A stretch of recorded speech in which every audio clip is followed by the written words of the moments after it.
Hello again. Okay, so I want to touch base on what we call human capital versus social capital. This is another big deal in org behavior. Human capital is, and a lot of these you may have talked about certain aspects of them in your resume building, because things here under the human capital could be things like your hard skills. We're going to talk about hard skills versus soft skills, and I won't talk about that too much on your videos because of the fact that you've already covered those type of things in management. But human capital are things like your knowledge. I only put abbreviations here, sorry. But your knowledge, the things that you know, your skills, and your experience. These are provable things, kind of like those hard skills again. You either have the knowledge, you have a degree. You guys all have a degree. You have an associate's and applied science degree. So you have knowledge that you can prove. You have skills. You have passed computer training, or you have some sort of certificate in something. I'm an EMT. I'm a New York State certified EMT. So I have skill sets. And your experiences. How many times have you heard, a degree is better than experience, or experience is better than a degree? Well, the perfect rainbow unicorn is all of them together. So it's your human capital, which is those knowledge, skills, and experience together, along with your social capital. Social capital is all about building relationships. How are you? Who are you? What are you in relationship to the other employees in that particular organization? What do you bring to the table with your social skills? What type of relationships do you build? Are those, again, the whole concept of org behavior is that you can control what type of org culture that you have. And we do that through building relationships. Do our employees trust us? Do they trust us to do well by them, to stand by them, to stand up for them?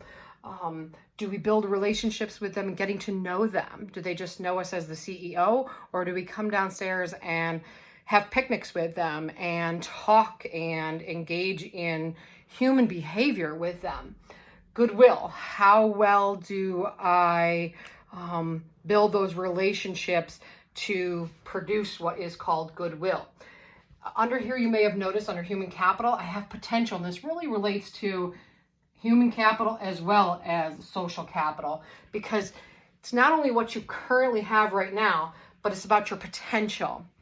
You guys right now are going to school to get your bachelor's degree. So you have potential here to even have more knowledge. You have the potential to have even more skills. You have more experiences. The more classes you take, the more you get. So potential plays a huge factor and a huge role in both your human capital and your social capital.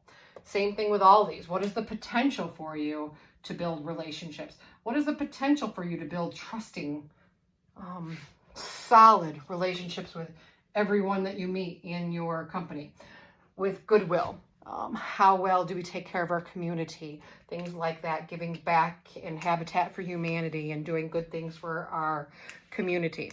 So human capital and social capital, two completely different things, but they tie in together, and the potential is very important here.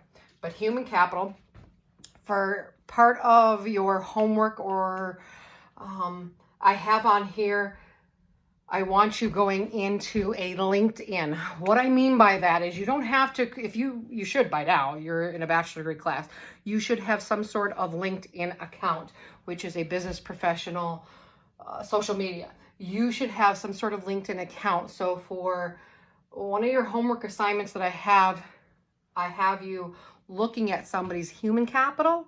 So basically, what sort of knowledge, skills, and experiences do they list? I want you going in and checking at least 2 different profiles. You can find any one of us. Mr. Conklin's even on LinkedIn. I know there are quite a few of JBC alumni, JBC students, JBC faculty, JBC staff that are on LinkedIn. So I want you to go in and I want you to look at their human capital and their social capital. So you're basically going to be looking at their knowledge, skills, and experience, what they have listed there. You're going to tell me a little bit about it. Your social capital, you're going to tell me how many friends. I mean, relationships are easy to see on a social media website.